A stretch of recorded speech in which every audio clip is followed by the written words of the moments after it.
റാന്നി നിയമസഭാ നിയോജക മണ്ഡലത്തിലെ ഇടതുപക്ഷ ജനാധിപത്യ മുന്നണി സ്ഥാനാർത്ഥി അഡ്വക്കേറ്റ് പ്രമോദ് നാരായണനിന്റെ ഇലക്ഷൻ പ്രചാരണങ്ങൾക്ക് തുടക്കമായി.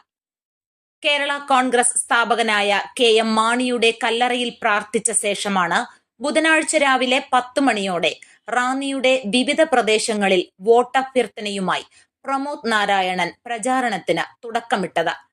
വികസനത്തിന്റെ കാര്യത്തിൽ റാന്നി മണ്ഡലം A+ നേടിയിരിക്കുകയാണെന്ന് പ്രമോദ് നാരായണൻ പറഞ്ഞു.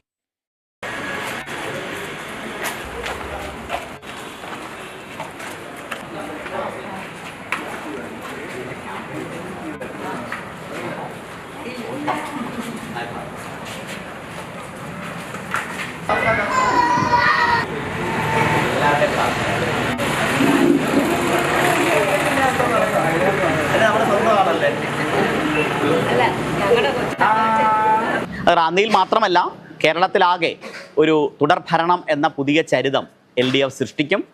അതിന് സംഭാവന നൽകുന്ന നാടായിരിക്കും റാന്നി. കഴിഞ്ഞ തവണത്തിൽ നിന്ന് വ്യത്യസ്തമായി ഇത്തവണ ഏറ്റവും മികച്ച ഭൂരിപക്ഷം റാന്നിയിൽ നിന്നും ലഭിക്കും.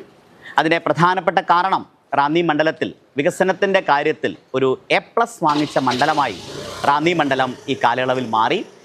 ഒപ്പം ജനങ്ങൾക്കൊപ്പം ജനങ്ങളുടെ ഒരു കുടുംബാംഗമായി റാന്നിയിലെ ജനങ്ങളുടെ ജനജീവിതത്തിൽ അലിഞ്ഞു ചേരുന്ന ഒരാളായി ഈ 5 വർഷം മാറാൻ കഴിഞ്ഞു എന്നുള്ള ഒരു സന്തോഷവും അഭിമാനവുമുണ്ട്. അതുകൊണ്ട് തന്നെ ഭൂരിപക്ഷം ഉയർത്താൻ കഴിയും. ജനങ്ങൾ ഒപ്പം നിൽക്കും. രാഷ്ട്രീയ വ്യത്യാസമില്ലാതെ എല്ലാവരുടെയും പിന്തുണയുണ്ടാകും എന്നാണ് ഞാൻ കരുതുന്നത്. അതുണ്ടാകണം എന്ന് ഏറ്റവും വിനയത്തോടു കൂടി അഭ്യർത്ഥിക്കുകയും ചെയ്യും. News bureau, Ranni.